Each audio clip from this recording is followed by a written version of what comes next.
folks, welcome to Time to Talk with. I had Nick Jones of Alpha Dog Behaviour pop in for a chat on Time to Talk recently, and it was such a good time chatting with Nick. He's one of the only behaviourists in the country with a master's in canine behaviour and psychology. I've known Nick for years. He's such a good laugh and he's really knowledgeable and really good with dogs. So we kind of chewed the fat about dog behaviour and what it's been like working through lockdown in relation to behaviour and consults and stuff. So get yourself a cup of tea and settle down for an hour or so with Nick Jones. Take care. Stay safe. Bye-bye. Hi Nick, welcome to Time to Talk with Les Graham. I'm sorry I'm giggling because me and Nick have just been laughing about a classic phone call that we get as a behaviourist. Nick, welcome. I'm so glad you came on today. How are you doing? Yeah, I'm absolutely terrific. Thank you so much for having me on today, Les. And it's so nice to see you. We've been good friends for quite some time, but we are both geographically, and I guess that is the main issue, but so sort of far apart these days. But anyway, always lovely to see you. Thank you, just you. I was trying to think when the last time we talked up, and you remember you attended a course. Yeah.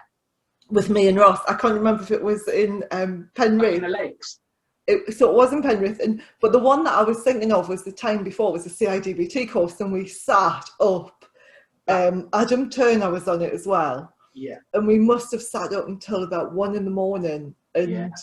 And every time you left, you kept popping your head back around the corner going, missing you already. Yeah. It was possibly one of those nights where somebody else remembers what I did better than I did. So anyway, if that's all I was saying, we'll put that down as a good one. Yeah. It was really good. And whenever I think of you, that's what I think of, and it always makes me laugh because it was such a good night. I mean, the course was great, but the night was really good.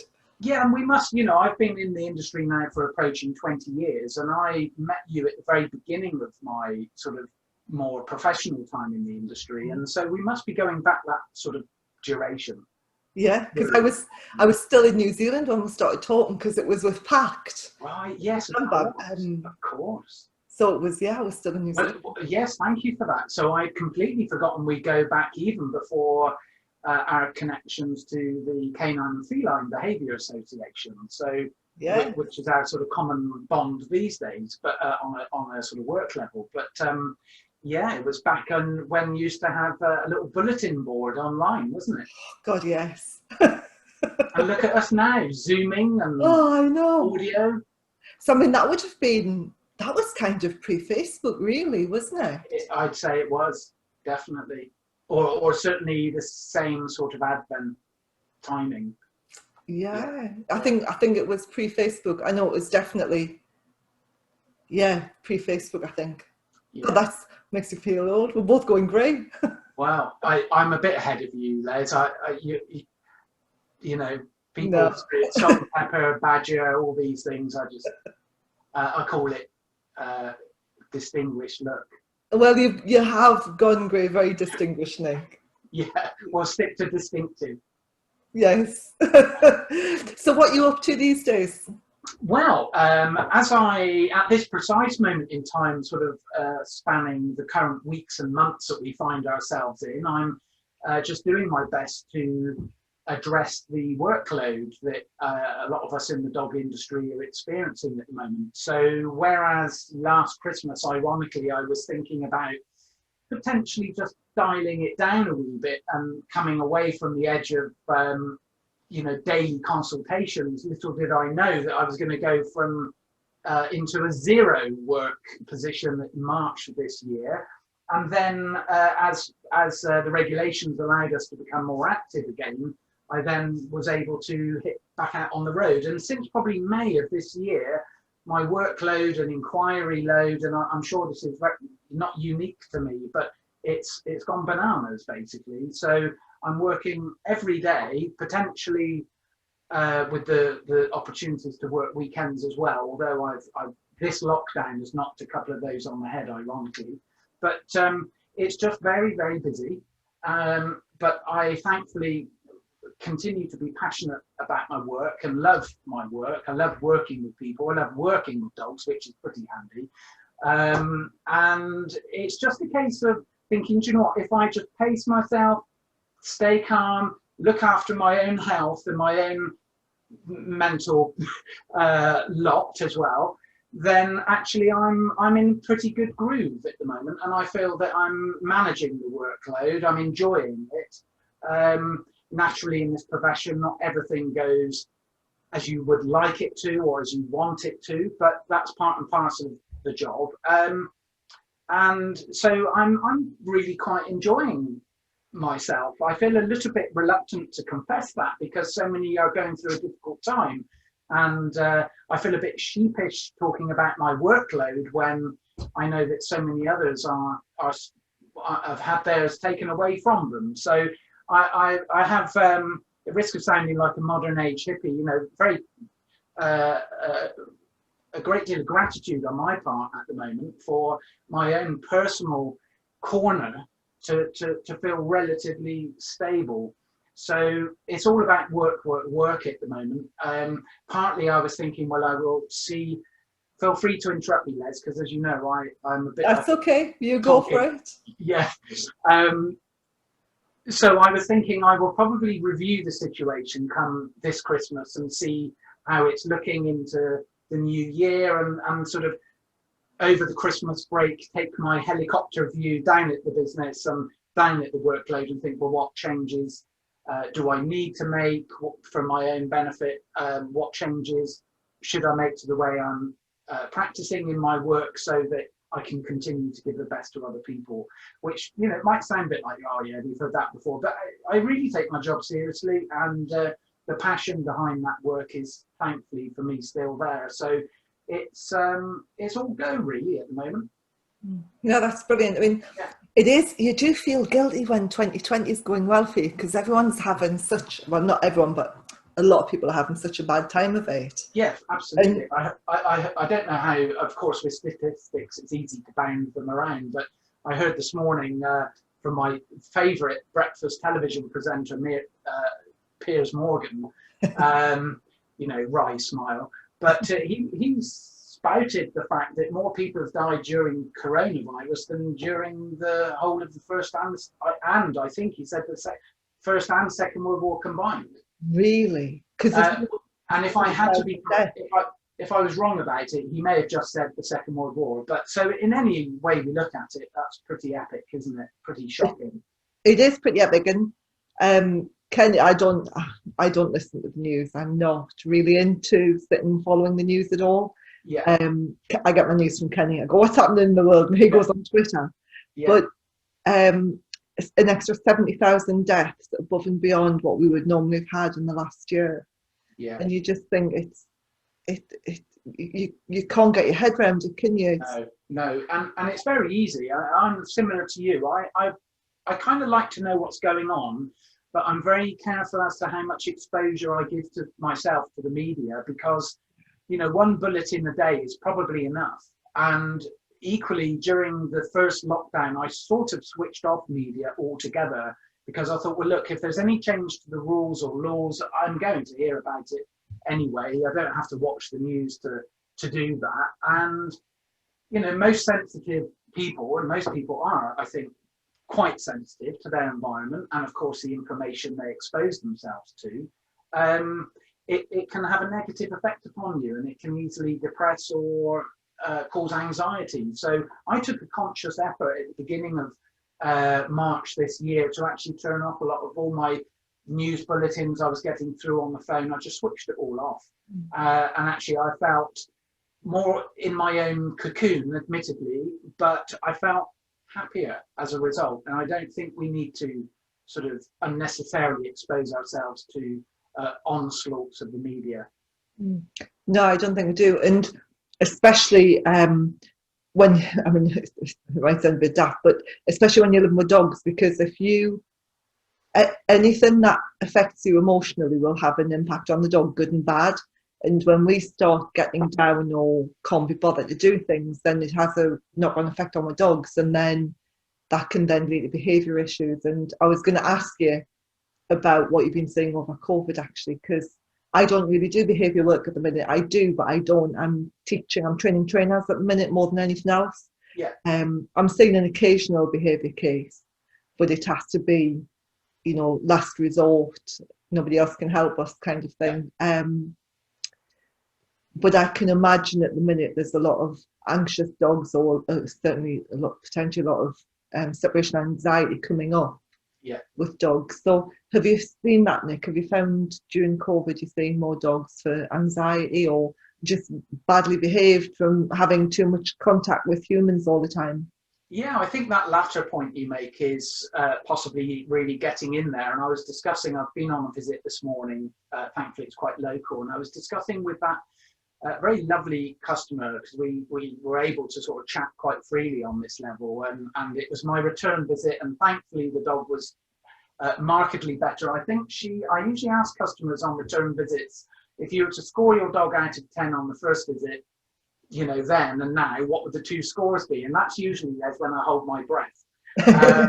But thankfully the lady said, oh, from a 3 to a 9. And so I was like, woohoo! So on that happy note, we then went off to talk about things like COVID and how it's affected her own dog, because that's what she was talking about.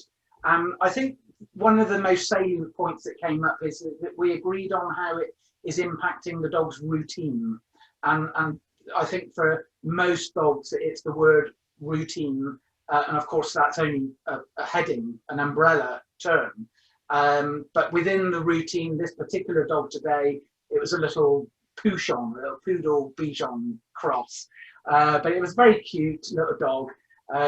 And the whole point there was about how he wasn't getting his normal car journeys, and the lady's parents weren't coming over as frequently, how, you know, they've not had as many visitors, and of course how the lady is working from home. She's had an office, a bedroom converted to an office, and so she does shifts with people in the office. So 1 week she's at home, 1 week she's in the office.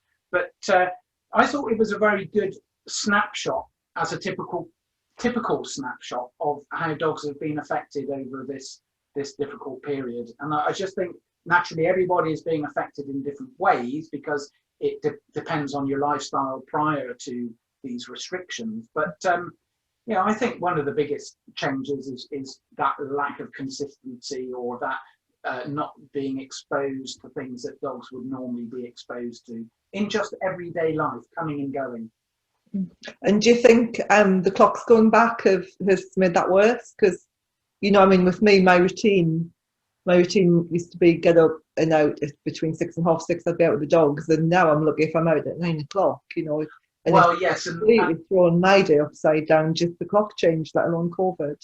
Yeah, and I guess feel free to correct me on this, but with you being somewhat substantially further up north than me, you the days are shorter again, aren't they? Oh yeah, I mean, I don't walk in the dark. I'm too black. Don't walk in the dark, and I'm lucky if I can get out at 8:30, between 8 and 8:30, and on the night time, it's pretty dark at 4:15. Yeah, right. So what I usually find myself saying at this time of year is, especially if I'm seeing new clients, is look, and especially before the clocks go back, is look, you've got this little golden opportunity to have a good push up to Christmas, because some of the light will be in your favor, and also then at the end of October, isn't it, the clocks go back. So yeah, there are significant changes, and then it's hard work, I think, doing, or especially out of the home, carrying out behavior modification out of the home, because it's cold, it's wet, it's dark, especially for people that are working, where their opportunities to work on a given behavior, especially out of the home, become less and less. And I think it's more of a chore. Whereas I find that when I'm getting into March, April, I'm like, okay, guys, this is a great time of year for you to do this, because you've got a nice run right up to the autumn. Yeah. If, let's say, that we felt that the case was looking like a long-term case. So I love the idea of having, of course, we don't have the choice, but, you know, good, more mild weather, brighter days, longer days, where I think, you know, we in the northern hemisphere seem to sort of experienced this more to do with the what the bears do, hibernation feeling. Mm. And I've no real theory about it, but I know certain people do believe that humans used to hibernate. So whether that's true or not, I don't know. But yeah, maybe I think, we all know what it's like to be heading into winter, don't we? Yeah, definitely. And it's funny because, for puppies, although we all want spring and summer puppies, actually getting a puppy in the winter isn't too bad because it means you can get them sleeping through the night before the birds. And I remember I can't remember which puppy it was now, but he was a summer puppy. I think it might have been Zig. And the seagulls used to wake him up at like 3 a.m. It was shocking. And then I had a winter puppy and he wouldn't get up until about 7:30 because there was no birds waking him up.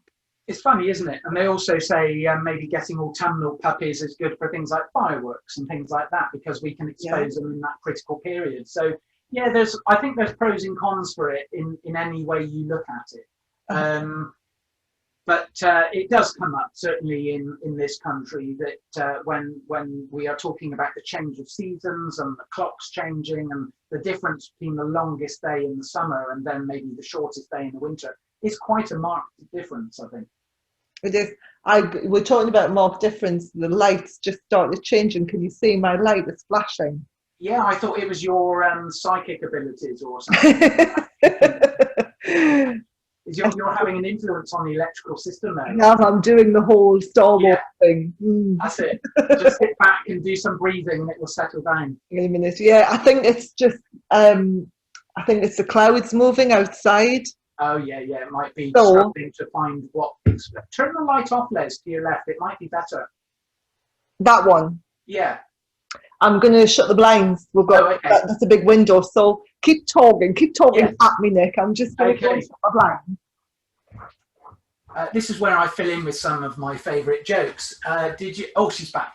I'm back. Is that better? Yes, settle down. At the moment, yes. It's that time of day. Yeah. Just as it's starting to change from being really light, it's just starting to go dark. Well, there you go. We I think we brought that upon us, didn't we? Go on. Talk about sunshine and flowers and. I know. But you have. Would you say you yourself have and your family have coped through 2020? It's been really good, Nick. For me, I mean, I put out 3 new editions of the Pet Gun Dog books, and I put the whole lot online. I put all the videos online, and I haven't stopped. It's just been so busy, and then I've been teaching, and it's been a bit scary with getting the instructors up to Scotland for doing the big workshops, but it's been great. And my son's got his own place now. He moved in and then he moved out. He moved in when he was doing some training. And then we went into lockdown. It's like, hang on a minute, this wasn't supposed to happen. It was only supposed to be a couple of months, but he's gone, which is great. So yeah, life is really good. Right, so I realised. How far across the room was I when it went down? What your powers were influenced my power. Yeah, so we've just come back because the lights went funny. I said it was down to the outside, and then Nick's power went down. So I've done a little edit. I don't normally, but I've done a little edit. So welcome back. Thank you. If we were into conspiracy theories, there would be a good one right there. It certainly would. My apologies. Sorry for that, Les. It's all right. It's not your fault unless you did something to turn your power off. No, I've actually got an electrician in today, and I ran to the top of the stairs, and he's like, oh, "I'm so sorry, I accidentally flicked the main switch with my finger." So I'm like, "Whatever, just put me back on." Okay, Oh, don't. Where were we? I can't remember. It was your year, and the way it was unfolding. But yeah, we've had a really good year. We've had really good. I'm not looking forward to going back into lockdown on Friday. Right. We haven't really come out of it in Scotland. We haven't been allowed in each other's houses for about 7 weeks now, and but she brought a different tier in, and we go into tier 4 on Friday. So when this goes out, we'll be coming out of tier 4. But it's just tighter again, and we just feel as if you get used to a new normality, don't you? You step into a new norm, and now we're having to step into a different norm again. Yeah. And so it's just a little, it's like everything, the thought's harder than doing it, isn't it? So Well, yeah. when Friday comes, it'll be fine, but at the minute there's the whole, Yeah, it's just the uncertainty and the inability to plan anything with real certainty as well. That I think is frustrating for some. But anyway, we're all in, as I heard this week, we're all enduring the same storm, but we're in different boats. So yeah, that's, I thought was quite a nice way of looking at it. it is. And I mean, you're a planner as well. You're like me, you plan. And I got my 2021 diary about 2 months ago. Normally it would be absolutely chock-a-block. I would have all my courses on there and I have all my dates on there. I haven't even opened it yet. It's like, no, that was wishful thinking. Well, it's funny. As I said at the beginning, I essentially I'm sort of fully booked right up till Christmas now, but I'm just beginning to experience a slight curtailment of inquiries, which is fine because it was more than I could genuinely handle. So I kind of welcome it being turned down a little bit, but it's just interesting to watch these sort of ebbs and flows. But the lift for me, and I actually just jotted it out crudely on a bit of paper. So last year, I can tally up quite quickly how many inquiries I get per month. And so last year sort of went a bit sort of like this, which is a fairly typical year. And then this year did the same, but then May, it went all the way up off the page. Wow. And then I think it's just cresting, and it might be just coming down a bit for the first time. So something like, I've got it written down somewhere, something like 3 or 4 times the amount of normal inquiries for this time of year. So it just does really and clearly tally in with the position that, many dog owners are finding themselves in at the moment. Yeah, are you getting many puppy owners getting in touch? Because I mean, yeah, at the minute it's silly, isn't it? Yeah, not quite so. But keeping in mind that the average age of dogs I see is about 2, then I think that there could be a delayed effect, and so probably this time next year again we could have another swell of work. Yeah. I have seen a few puppies. I like doing puppy visits. Dogs even less than 4 months, 6 months of age. But what the average owner doesn't realise, but is that from my point of view, or our point of view as working professionals, is that they can often be as challenging, if not as more so, as maybe an adult dog with dog-to-dog aggression or something, because the amount of things that you might be considering on a preventative level, as well as addressing bits and pieces that the owner might be struggling with, is always, I think, a key point with puppy visits. And I used to, years ago, I think, it's only a puppy visit. I'll charge them, say, without getting into money, I'll charge them a third of maybe a behaviour visit. And then after a few years, I thought, what am I doing? These puppies stress me out more than the adult dogs. So I tend to take more of a uniform approach to them all now. But we are, I think, they're potentially still a bit of a time bomb if that's not over gilding it, in the future for young dogs. And we could see that maybe more next year as well. Yeah, I think so. I was talking to, do you remember Sarah Monk from? Yes. I was talking to Sarah a couple of weeks ago, and she was like that as well. They're expecting that they're preparing for the lockdown backlash, really. Yeah. So, when the dogs get to about 8 months is when she'll see it. Absolutely. So definitely, in that peak of extra work, there's quite a mix of dogs. I also went through that peak and had a look at the average ages. Wishing I had it written down. I might just have it in this little pad. It is written down. I'm just thinking where it is. But the average ages were really coming down at the moment. So definitely that does tie into the concept of younger dogs coming through. But yeah, so I'll look at that later. But if I can find those stats, maybe I'll send them over to you. Yeah, great. And are you seeing many of the, calling them Romanian rescues isn't right because they're coming in from everywhere now, aren't they? Are you seeing many of the international rescue dogs coming through, Nick? Yes. the Romanians and other countries of that nature. So that doesn't seem to be a great increase as such.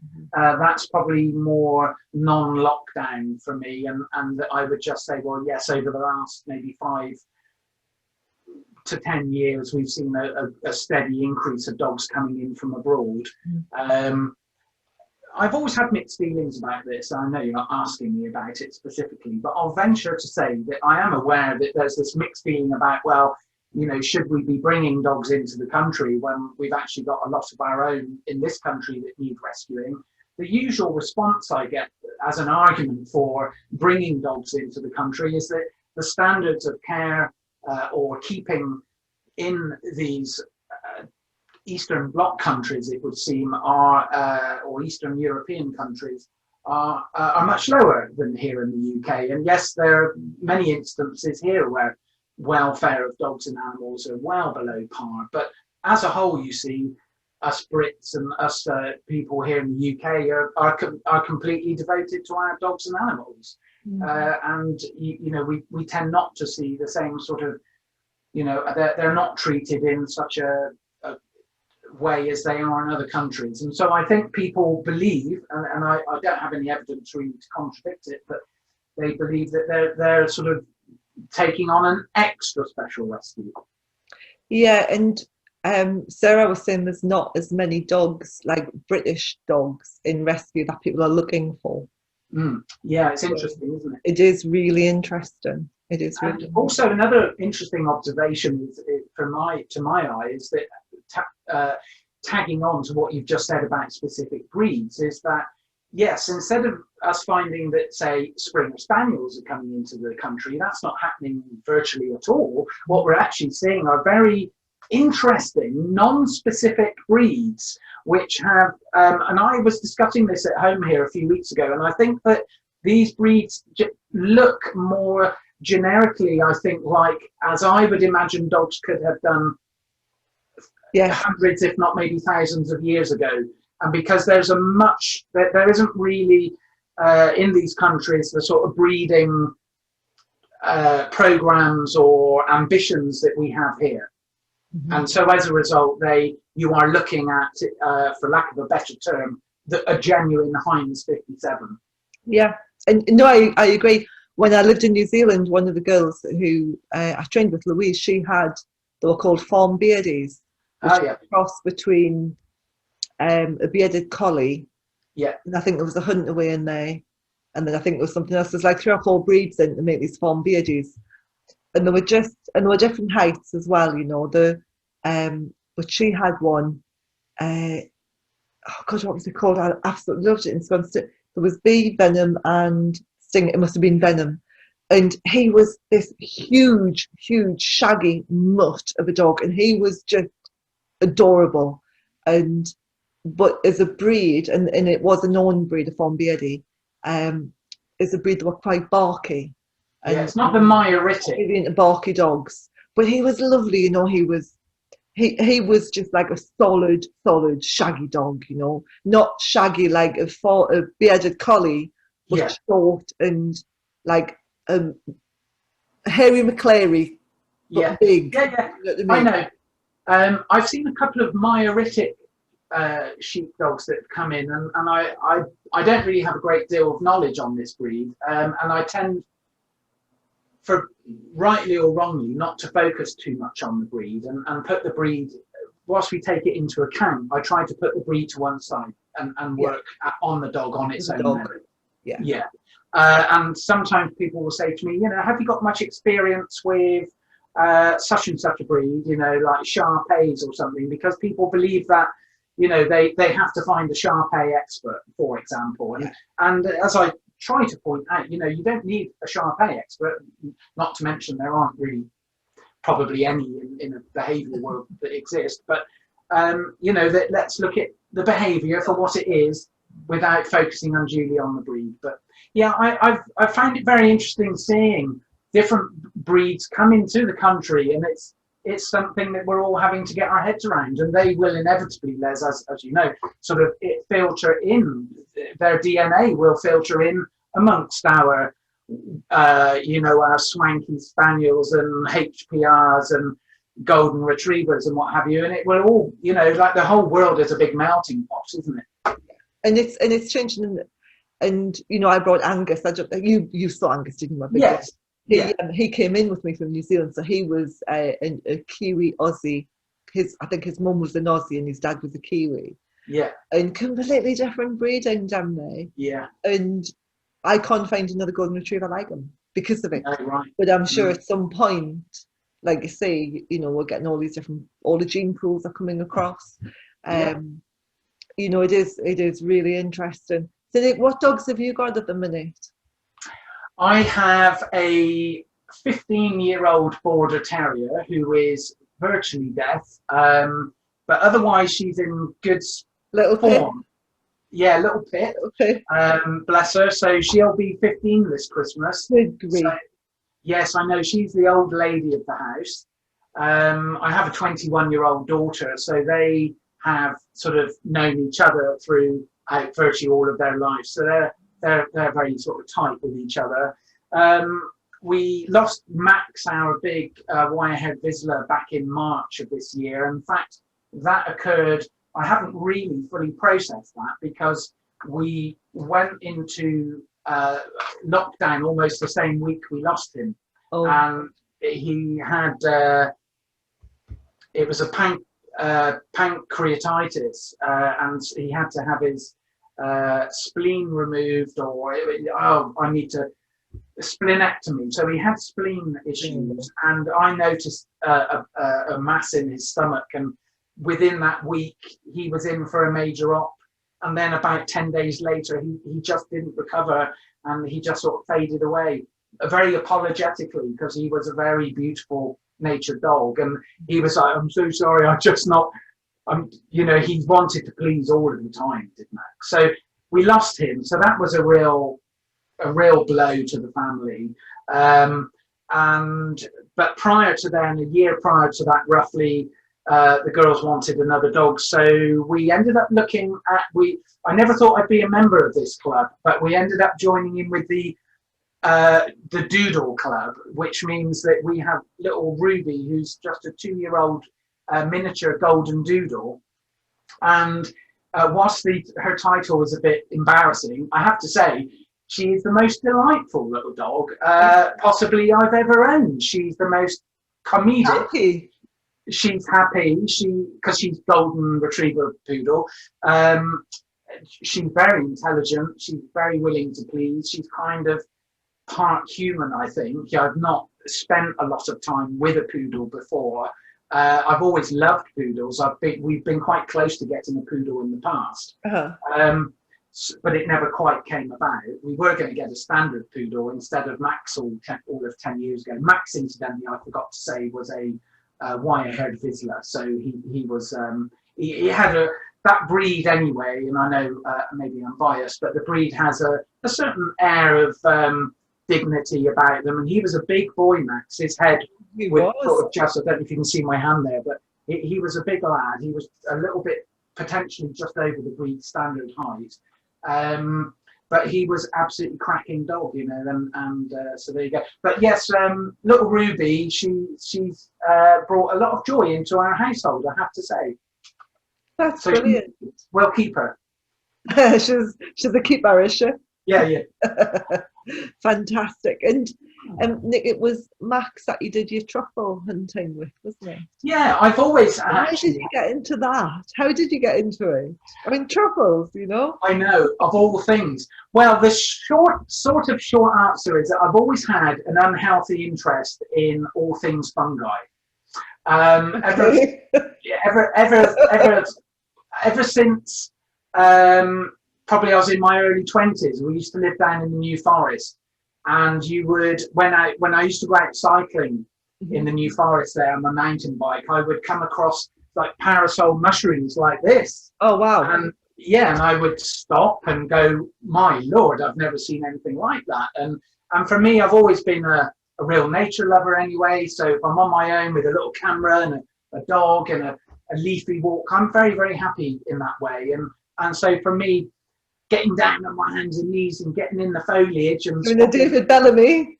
yeah, and you know, finding maybe tiny little mushrooms all the way through to big mushrooms, or so I had an interest in that, and I also like very much the subject of foraging and being a bit self-sufficient and understanding what you can and can't eat within reason. I won't claim to be an expert, but I know a good few that I can eat now. And so actually the connection for me going on to looking into truffle hunting, once it sort of maybe I may have seen it on TV or something, and I thought, oh yeah, that sounds good. And Max was a young dog; he was about 18 months at the time, and I found a lady down in Somerset. Sadly, she passed away about 3 or 4 years ago, but we became firm friends. Marion Dean, if you care to search her on the line, she still has quite a good presence on the internet. And she was just the nicest lady ever, and she became a mentor to me, and we became very good friends with each other, which is the best kind of arrangement, isn't it? You start off with an interest in something, say you want to take up yoga, and then you actually befriend your teacher, then that you don't get too many relationships like that in life. So Marion was very much like that to me. But she literally took me out into the woods and showed me with her dog how she had a dog called Mufti that was a Romano Lagotto. Oh yeah. And Italian, often used for truffle hunting. And they use dogs very often rather than pigs, because pigs will just eat the truffle. Yeah. Whereas a dog, a well-trained truffle dog, will indicate, usually by sitting or lying down once they found the truffle. So it's in essence for the dog, I don't mean to oversimplify it, but in essence for the dog it's really a find it game. Yep. And the owner then, once there is an indication from the dog, is backing up by going, oh, what have you got? And they come in with like a little old spoon or something and start excavating around the area. And then if you're lucky, you can reveal this lovely weird looking black mass in the earth. But I was always sort of fascinated by things like, because I also love food, and so I've always been a bit of a foodie, so that also was tying in quite neatly with the idea of truffles and my dog, and maybe if I found a truffle or two I could go home and have a truffle omelette or something. But it was more of an interest, because of course truffles are not prevalent all across the country. No. They like chalky ground more than anything, or at least that's where Marion lived, which was down in Somerset, where there is quite a bit of chalky ground. And she happened to live in a location, broadly speaking, where finding truffles was quite doable. And I remember at the end of a day or a couple of hours out with her, both of my Barber pockets, they were full of truffles. Really? Yes. But the idea, you see, is that truffles are, I need to check what the current price is, but something like £100 for a kilo, something like that. But of course, that does mean that you have to find a lot of truffles. And as Marion put it, if you found enough to pay for your petrol money, you're doing well.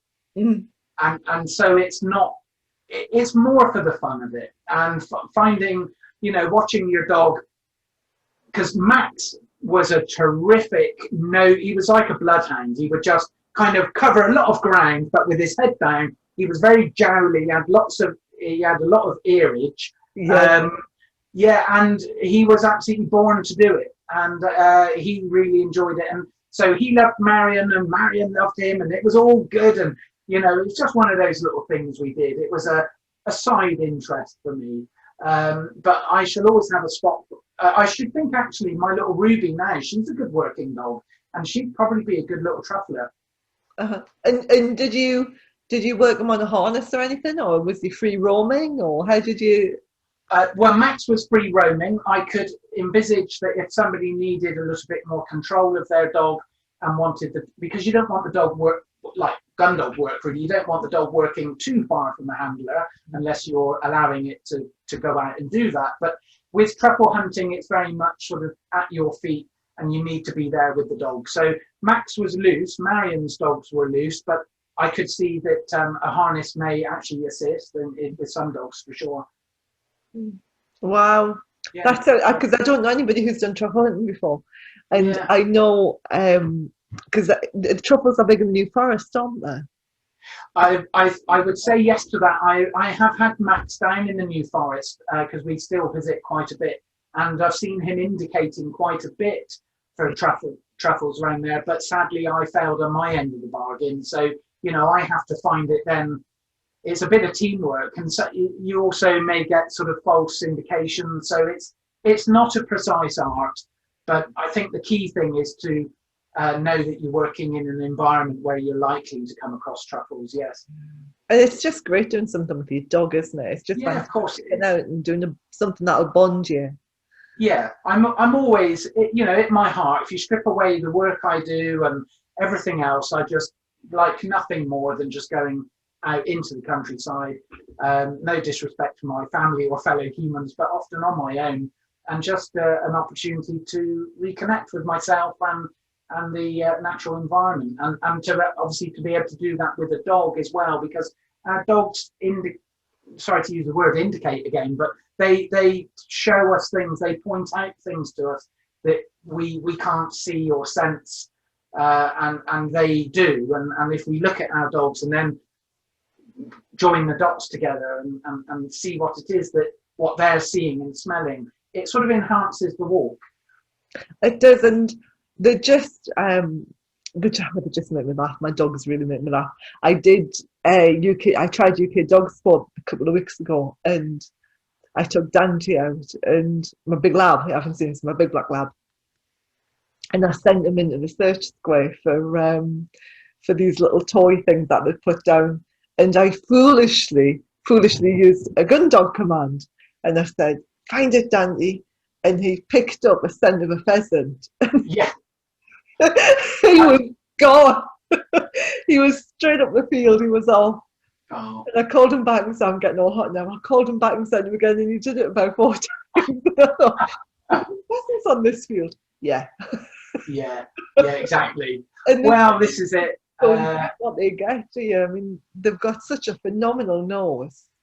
Well, exactly. I mean, Max, when we were doing some early days truffle hunting training, we were putting the tiniest fleck of truffle under maybe a spade, lift out the top 6 inches of earth and put it underneath. And we were then doing that blind and then sending him off and working him in a orderly manner up and down this field, and he would find them.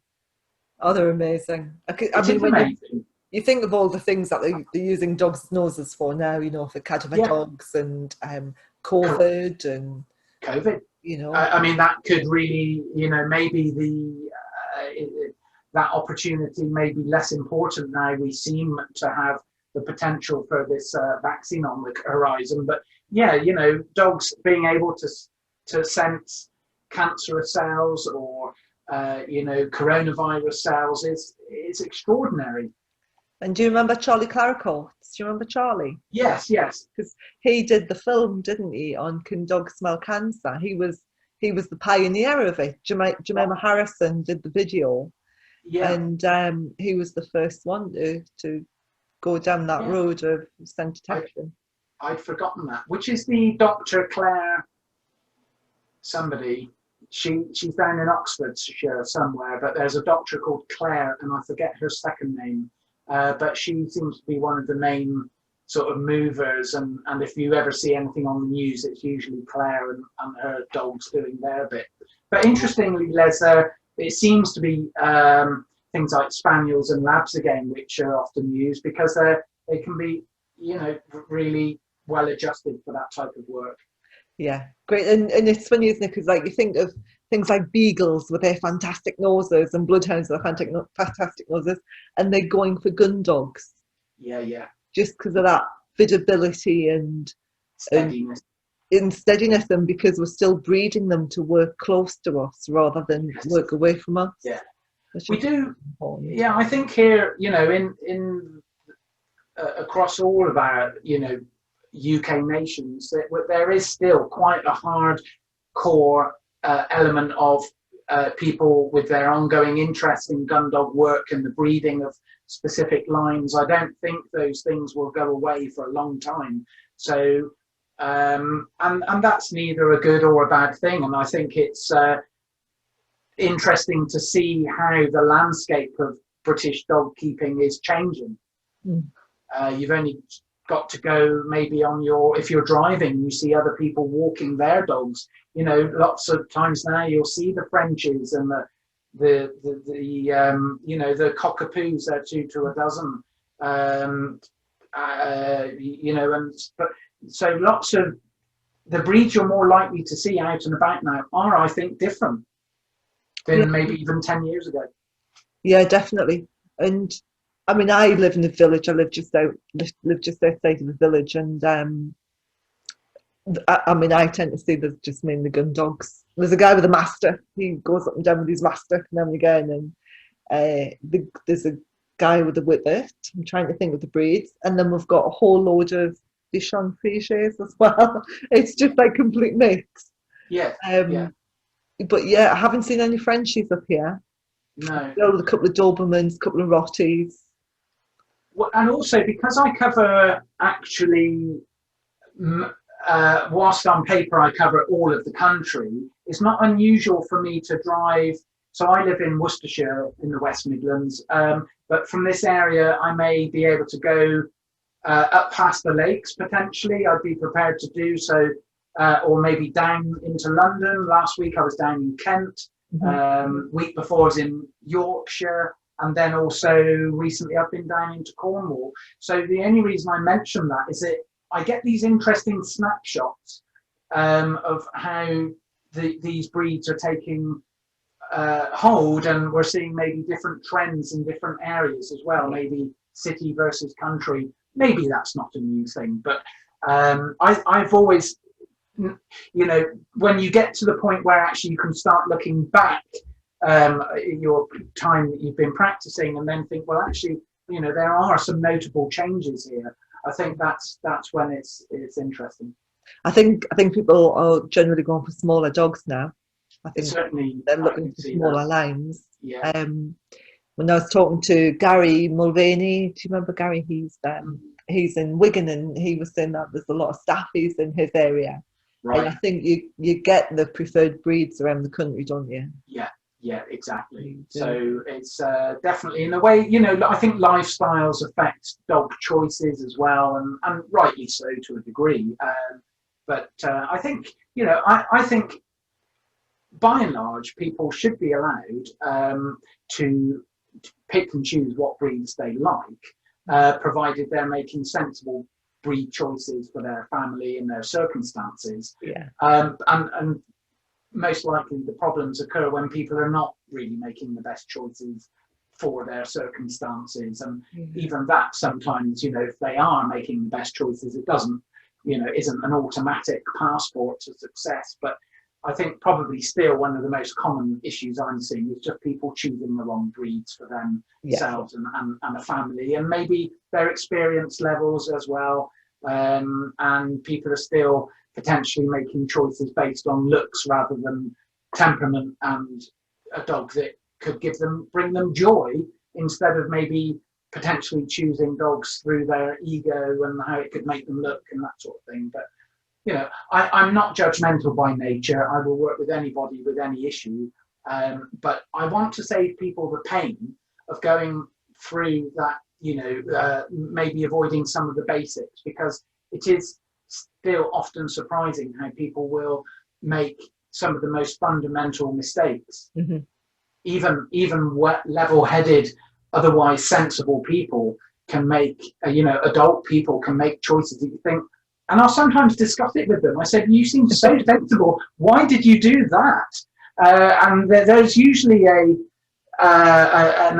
interesting story behind it. Yeah.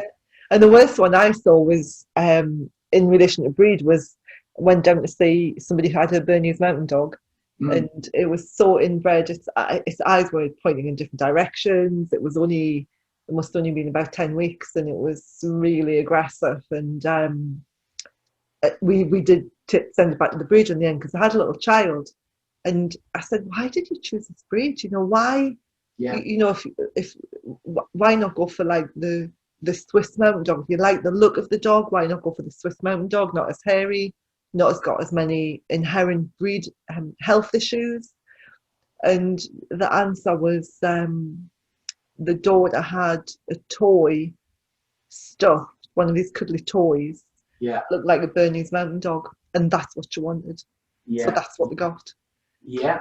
And people sadly continue, the vast majority, of course, and we have to remember, and I often try to remind myself that I'm only seeing that much of a percentage of the British dog ownership, and also because I see dogs and their behaviour through the lens of my work, and I'm only inevitably going to see dogs that need help with their owners or vice versa, that, you know, we have to sort of come back occasionally, remind ourselves that the vast majority of people live really quite well with their dogs, and the vast majority of dogs are really quite enjoyable to live with.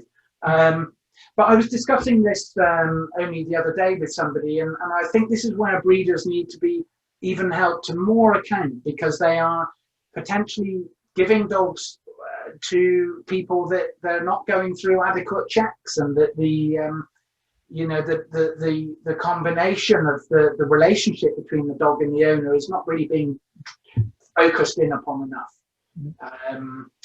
But, you know, I think certainly what's happening at the moment down here a bit is that we're seeing sort of people selling and breeding dogs to take advantage of the great demand at the moment. And, well, I can see that if there's a demand, well, we could try to fill it. But what that usually means is that as demand goes up, quality goes down. Yeah. In my experience, broadly speaking, and you know, all those little disclaimers at the end, you know, broadly speaking, and in my experience. But it is like that, Nick, isn't it? I know, but it's true though, and I just think, well, the comment I nearly lost, it was that people, breeders are breeding too much for things like colour and conformity and looks, when we should still be focusing in, and I'm not an expert breeder, but we should be focusing in on temperament, and, you know, getting back to why we have dogs. Yeah, temperament.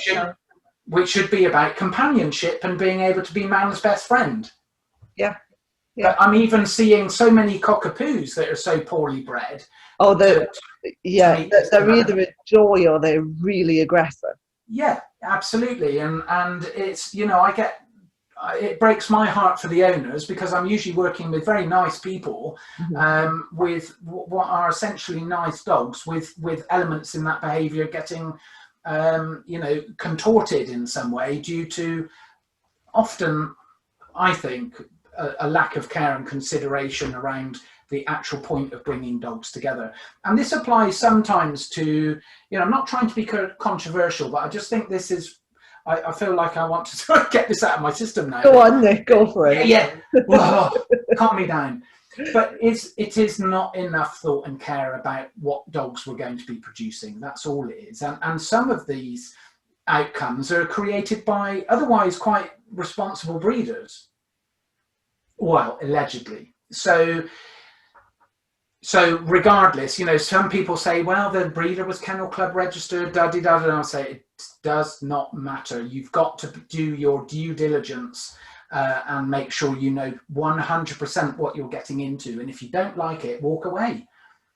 It is. There's a lot of unscrupulous breeders, and being an assured Kennel Club breeder, I know some of my friends are assured Kennel Club breeders, and they're great breeders. And I also know they had to wait like a year or two after becoming assured before the Kennel Club went out and assessed them and did the full assessments. And so I think the Kennel Club's a good place to start, but I don't think you can take the Kennel Club's word that just because they're a Kennel Club registered breeder or the puppies are registered with the Kennel Club, I don't think you can necessarily take their word that it means they're going to be really healthy and fit and companionable. Yeah, and I think some of the best litters out there are the ones that you really have to dig around and get under the covers of what's going on with a particular breed. And so you can then zone in on a breeder that is passing all of those elements, because, you know, some of the best litters can come from humble, home-reared litters. Mm-hmm. The kind of, I mean, I'm heartbroken because my breeder has stopped breeding. She's retired. And so it's like, oh my God, where do I get a puppy from? Yeah. You know, I mean, I am going to get a puppy. I've got one. I'm on the list. I'm on a list now. What for exactly? Another black lab. Okay, yeah. Well, I think that's lovely. And this is why we had actually 2 wire-haired visitors from the same breeder, because we knew the breeder. We understood what the other dogs are coming out like in their temperament, and you know, that fitted in. And yes, there was a bit of familiarity, but, you know, in a good sense. And I just wish people would take a lot more time when looking at puppies, and not even, I usually say to people, don't even go and look at a puppy unless you're potentially prepared to bring one of them home or to put a deposit on it, you know. But it's a big subject, Les, and I don't mean in any sense to bring the Kennel Club under the spotlight. It's just, I just use that as an example, because the point being is that, you know, big glossy organizations are no guarantee that you're going to have a lovely dog. No. I think, I'm going to be controversial now. I think the Kennel Club should be held accountable for a lot of the stuff that's going on with the breeds at the minute, and has been for the last 10 years when Jemima Harrison did Pedigree Dogs Exposed. And I think, yes, I don't think they've been held accountable enough for the breed standards and the stuff that went on with the breeding. Because a lot of the, you know, people who are breeding and want to show their dogs, they have to conform to the breed standards. And if the breed standards are saying this, that and t'other, and the breeders are following them because they want to get good, you know, good marks for their particular breeding line. So I understand that, but it has to go back. The buck has to stop with somebody. And if the Kennel Club is saying your dog should look like this and your dog should look like that, then if they're the ones who saying it should look like that, then they should be, you know, be held accountable for any issues that are going on with the conformation of dogs and the health of dogs. Yeah. So I remember that was over a decade ago now, wasn't it? This documentary that aired. It was. I knew Jemima at the time. She was in the village where she used to come dog training with me. That's it. I thought you had a connection, and this was actually a bit of a bombshell at the time, wasn't it? It was a real, like, expose. It was a massive expose, and she did it. It must have been 2008, I think it was. It came out because she did Charlie's film as well on Can Dogs Smell Cancer? Yeah. Another one. On a family that walked on all fours. The family that walked. Oh yes, I've seen that. That was interesting. Yes. And she did one about the placebo effect. Yes. Which was also really interesting. But yeah, she did 2. She really exposed the Kennel Club. So my understanding, and that was when, you know, it takes a long time, speaking for myself, it has taken a long time for me to become clear enough in my mind, and also confident enough to have to find a position over these sorts of things, because I'm not a political person. I'm probably getting more drawn on this subject than I ever have done, which is fine. But eking it out of you. Yeah, can you see me sitting on the fence? It's actually hurting. Because my real interest is helping people with their dogs. Yeah. And I'm not one for then thinking, well, I'm also going to become a political figure in my field and campaign for XYZ. My campaign is day in, day out, helping people with their dogs. And that has always been and continues to be my main focus. But of course, throughout that focus, I have been exposed to lots and lots of people and lots of dogs, where you do get the backstory, and you do begin to realize that I guess it's the same in many industries, but you begin to think, my goodness, I never had appreciated, you know, the true depth of this problem. Mm-hmm. And, you know, I just sincerely believe that it's okay to have different breeds, but we really need to constantly have the dog's health, mentally and physically, at the forefront of everything we do. You know, we are the guardian to the canine world. Yes, we are. We're the advocates. Yes, and it's essential that what we do, for good or bad, and of course we want to do things for the better, but it's essential that we do that, and that we're bringing collectively as individual dog owners and professionals and maybe I have, whether I like it or not now, a degree of responsibility where I could or should be, you know, forgive me for thinking aloud, but maybe thinking, well, perhaps that is something I could have a positive impact upon. But I think, again, whilst I'm thinking aloud, if I'm going to have a positive impact, it's really about, I think the best positive impact I can have is face-to-face with owners and their dogs, and looking at the hosts of the issues that I'm likely to see in my job, you know? Yeah, no, I totally get that. And yeah. For me, when I see, you know, I've worked with lots of different breeds, you know, but primarily gun dogs. And because I've got the reputation of the pet gun dog behind me, yes. I see a lot of naughty gun dogs, and that's how I got into gun dog training. And it's surprising the amount of working cockers that are aggressive. Right. Black working cockers. And possessiveness. Very possessive. Yeah. Very, very possessive, and resource guarding. Yes. And then as well, when a Labrador gets aggressive, they don't give up. They'll just keep coming back and coming back and coming back and coming back. And sometimes you think, you know, as we, and this is like, people are tinkerers, aren't we? We really tinker. And so if we're tinkering with the colour, or we're tinkering with, you know, maybe it's changing, I don't know, the length of an ear, the shape of the tail, the length of that coat, without realising it, we're also tinkering with another part of the genome, which is then bringing in aggression, or bringing in fearfulness, or bringing in anxiety. And I think that, I don't know where I'm going with this, but it's the same, I'm thinking aloud as well, but it's very much about,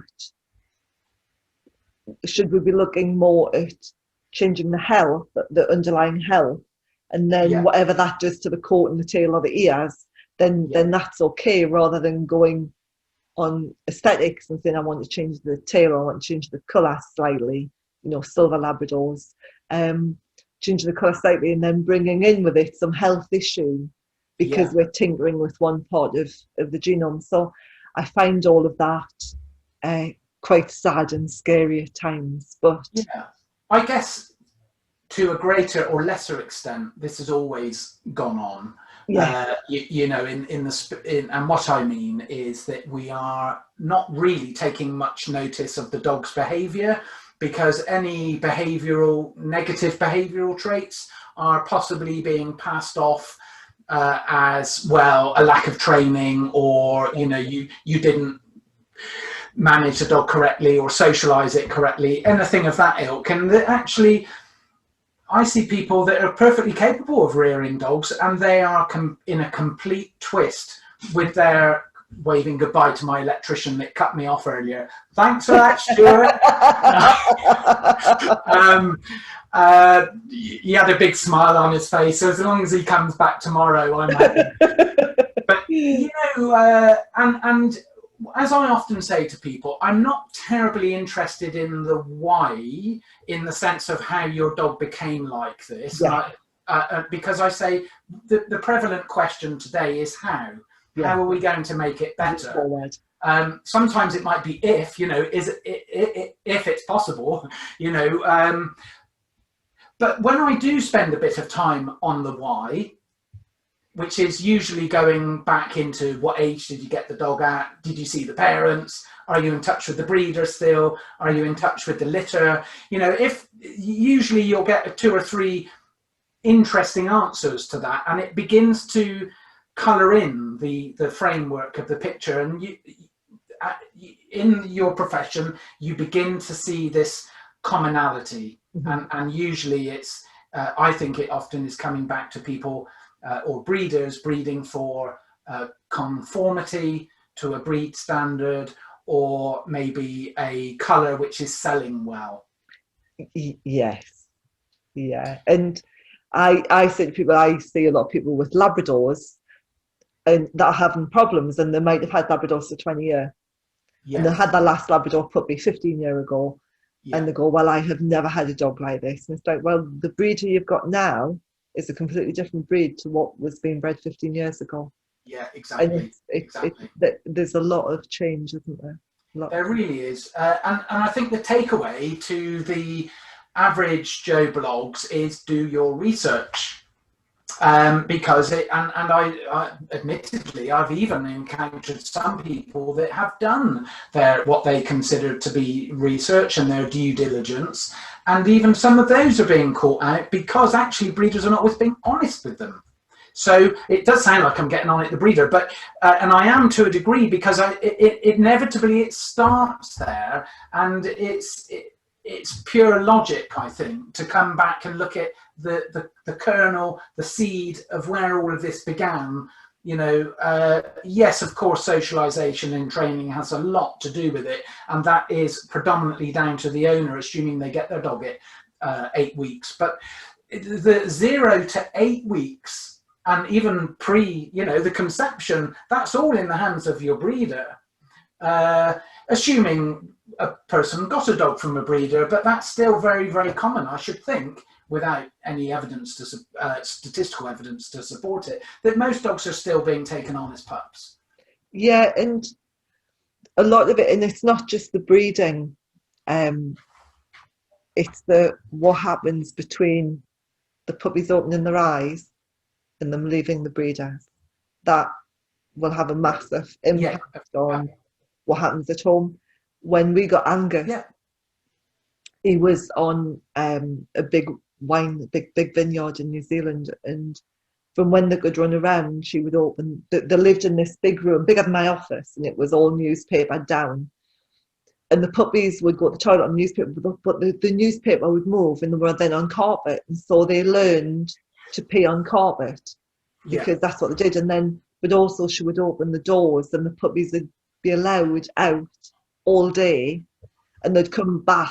15 acres they used to wander around on, these little 7, 8 week puppies, and then they'd come back at feeding time. And then by the time I got Angus home, he was the puppy from hell. I mean, I even considered handing him back after 3 weeks. We had no sleep. He was the puppy from hell.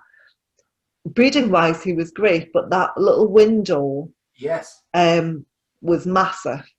And so that I don't think it's all the breeding. I think sometimes it's what happens between them opening their eyes and them going home can have a massive detrimental effect on what happens when you bring them home. Totally, but also equally potentially a positive effect. So when Ruby came to us at her 8 weeks, her breeder had been well beyond the call of duty, and she was pretty much toilet trained when we brought her home.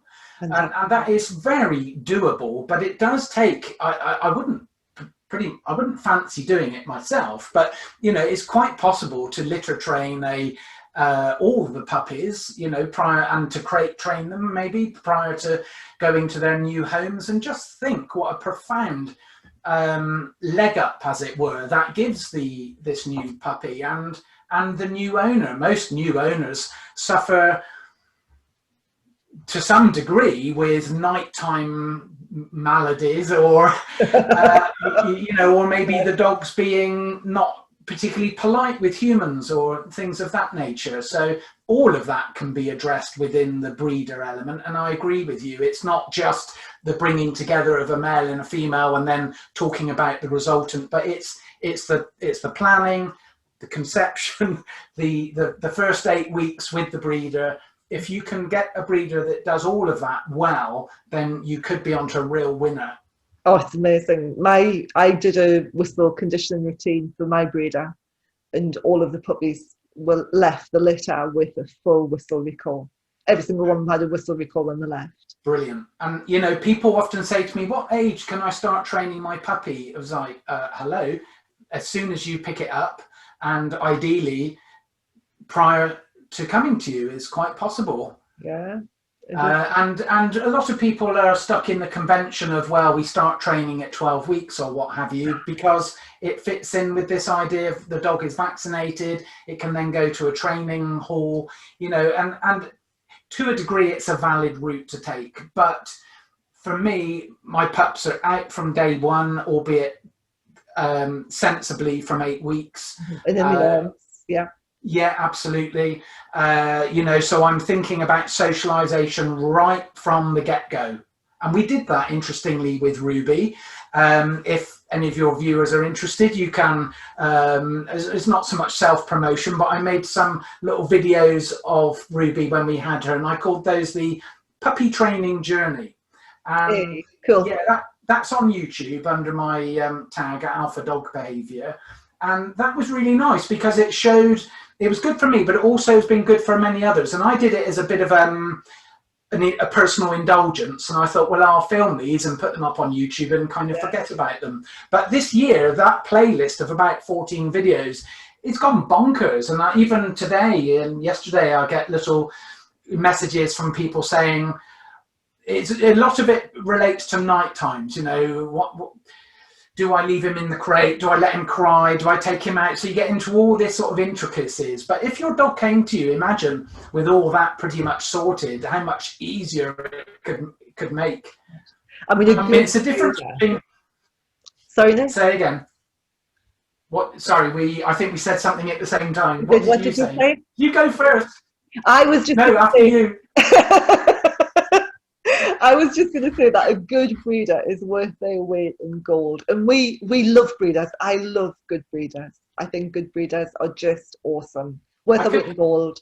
Every single penny. I couldn't agree with you more. And because I'm reasonably public figure in my profession, when it was being placed on my Facebook page that I was getting a new puppy, I got not too much, but a little bit of subtle stick along the lines of should have got a rescue dog. Oh God! Sorry, I thought you really I know. Well, I understand the point, and I have some sympathy for it. And part of me thought, well, maybe I should get a rescue dog. I hadn't really, you know, because we've always had puppies. Mm-hmm. But one of my many positions is that if we all had well-chosen, well-bred dogs in the first place as puppies, and I realise not everybody wants a puppy, so I have to sort of, you know, it isn't as straightforward as this. Mm-hmm. But it could, I think, reduce the problematic dogs massively, and also reduce the bursting, the rehoming centres which are bursting at the seams. Mm-hmm. Because people are making better decisions in the first place. Yeah. It's like the equivalent of going out and buying not a very good analogy, but buying a car, not getting your AA check, getting it home and finding that the head gasket's about to go, or that it has profuse oil leak issues, you know, and it's about the research. It is frustrating when you're working with really intelligent people, as is often the case, that just don't take the time to read, just to even Google, you know, 10 rules for choosing a puppy or something along those lines. It's all there online. It is. Anyway, let's give these poor breeders a rest. They're getting a bit of a hammering this afternoon. I know, but you know, a good breeder is amazing. It will set you up to having 10, 15 years of an absolute joy living with you. Yeah. And a bad breeder sets you up for having lots of vet bills, behaviourist bills, grey hair early. Yeah. You know, and Les, you'll know, you've done your share of behaviour consultations, and anybody in the dog world understands, you know, you're never far from having a conversation with somebody that is desperate and quite often in tears on the phone because they're at the mercy at that point of decisions that they've made previously that I often feel they could have saved themselves a lot of heartache. Yeah. Anyway, I don't mean to sound too because I don't I as I said earlier, I think I tend not to sort of fix the blame on people. I just say, look, it is what it is. What can we do about it? But there is, and it's no good me lecturing an owner in this way about, well, you should have chosen the right puppy, and you should have done your research. It might come out in a brief diplomatic conversation, but I don't like seeing people upset. No. And when you have an insight on a regular basis as to how upsetting a dog is, living with a dog that has some behavioural issues is, I think a lot of that can be saved. And maybe we should again sort of remind people that training and socialisation is all in the hands of the new owner. And most puppies do come, I think, to their owners as a pretty good blank slate, and that that so much responsibility is with the owners. But we must at least start on the premise that we have a good product to work upon. Yes, a good. So maybe Les, over 20 years, I have formulated a few ideas on that. Just one or two. I know. It is funny. We get quite we do get quite skewed, not skewed in a bad way, but we see things that people don't see because we're constantly. It was the one thing that I really, really loved about my good dog training is that I got to play with really nice dogs. I was always seeing dogs that were biting the owner, humping the vicar, running away, chasing sheep, not coming. Did you say humping the vicar? I did. Yes, I thought I should just check on that. Very good. You know what I mean, don't you? It's that kind of thing. People come in, sit down, cross their legs, and the dogs are on their legs. I know. It's a bit awkward when you're wearing a Cossack or whatever it is. So yeah, I absolutely. It's not all I am expressing is, I think, a view that most other people would express when they come to the natural conclusions based on and so I don't think in essence my views are particularly controversial because I'm actually talking about facts that exist before me that we can quantify and agree upon. This isn't like me trying to. I don't think you're being controversial at all, Nick. I think you're when you're seeing things intermittently, or you're only seeing things on social media, or you're only seeing like a helicopter, you're only seeing like a broad spectrum. You have a very different perception of what's going on to when you're actually on the coal face and you're dealing with it day in, day out. You've got a very, very different perception. And I don't think you're being controversial at all. I think you're being I think you're being quite honest about what's going on at the minute. I really do, because I see it as well, and I've spoken out a lot about breeding and socialization and bad training classes, and I speak out a lot about things like surely we should be training a dog to come when cold rather than prancing about on his hind legs, in a training class. And so things like that. So I don't think you're being controversial at all. I think I've really enjoyed talking to you this afternoon. We've been talking for ages, even the power cut. I've really enjoyed talking to you. It's been good fun. And power cut was the highlight. It gave people an opportunity to actually think, do you know what, this isn't looking so good, I'm out of here. Oh dear. But the thing is to keep smiling, literally, to keep moving forward. We try our best, and provided I think that I can sort of sit down and think, trying my best. Today I've had a very and I won't go into details, but a difficult call with a guy that's got a collie and the dog is actively attacking him in the house. And this is not it's not going to be a happily ever after ending. No. And whilst I tend not to go on Facebook, on my Facebook page, and say, hey guys, this is, I wouldn't do that because it would be insensitive, and why would you do that? But it does happen, and thankfully, I don't know, I had a little think about thought rather about percentages today, but thankfully only something like 1% of dogs that I'm coming into contact with have that kind of end as a case as well. So that also means that 99% do experience or see improvements from some scale. Yeah, and that's a really good point. We have this, I mean, to me, every dog, I just look at dogs and go, oh, don't let them near your face. But because I work with a lot of aggressive dogs, like yourself, it's we have a different view on stuff on social media where people are cuddling dogs. They're going, oh God, that dog, it's like that far away from biting you. And everyone else is going, oh, isn't it lovely? It's smiling. Exactly. Well, it's another hobby horse, isn't it, that we could easily get on. And,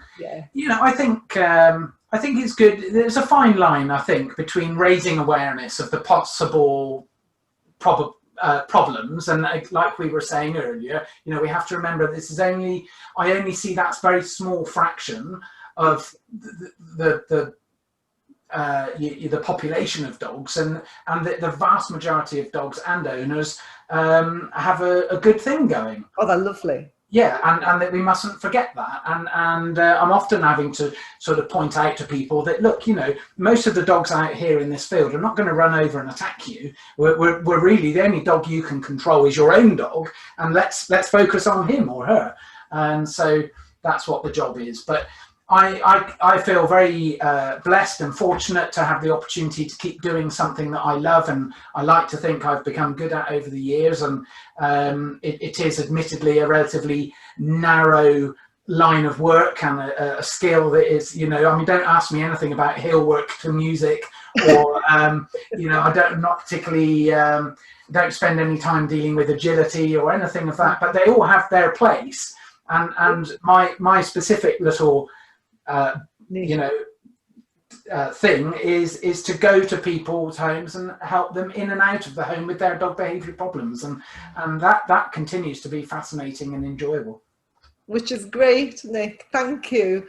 I think that's a really good thing to end on, rather than any of the other controversial stuff that we've done. I know. Don't want to get too controversial. It hasn't been that controversial. I think a dog behaviourist is a fantastic profession to be in, and I think when you're as busy as you are and you help as many people and as many dogs as you have, I think it's pretty awesome, actually. There you go. I think what you do is awesome. Thank you, Les. So, that means a lot. Yeah, no. So, I hope your viewers get some interest and insight as to, the today's chat, and naturally, if I can help anybody out there, I guess you'll give them my sort of contact details, and they can do that. But yeah, your website, when I edit it, your website will be underneath your name, and I'll put a link to you as well. But no, if I can do anything more, if there's anything else you want to come back on, we could easily talk at more length. I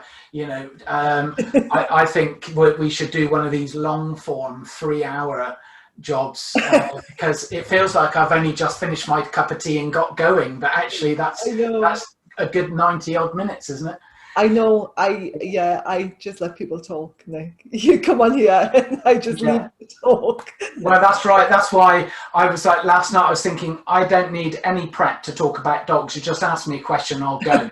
So no, but anything I can do again in the future for you, Les, just let me know. Yeah, come back in the new year. We'll see what 2021 brings. Well, actually, what could be of interest is that we do, before a year is out would be fine, but we could do like a snapshot of November 2020 and November 2021. Okay. And I think little reviews and snapshots are quite interesting, because it's a bit like second visits with a customer, and I only do mostly 2 visits these days. But the return visit is a lovely opportunity to look back over those 6 weeks, say, or 2 months, and to discuss where they are now in relation to where they were. But that could also be the case with things like sort of breed trends, or maybe more importantly, just this whole COVID thing and what sort of impact that is having on a behavioural level, as I see it down this neck of the woods. Okay, I'm going to give you some homework with Nick. Yeah, My right. favorite thing is to give people homework. Yeah. We'll put a date in the diary for next November. Yes. Write down your stats now. Yeah. And then just before you come back in November, I'm sure you'll be back before then, but before you come back in November, write down the stats again. Okay. Well, I do keep stats on numbers of cases and things like that, so we should be able to do that without too much difficulty. That'd be great, just to see what's happened between, like, it's now been a year. It was a year, I think it was a year yesterday that the world first heard of COVID. It was a year yesterday it came to being. And so it'll be really interesting. So I've had a year of COVID, and it'll be interesting to see what happens in the next year. Well, that is a very tidy way of, bringing what I just said into reality there with what you've just said. So totally happy to do that.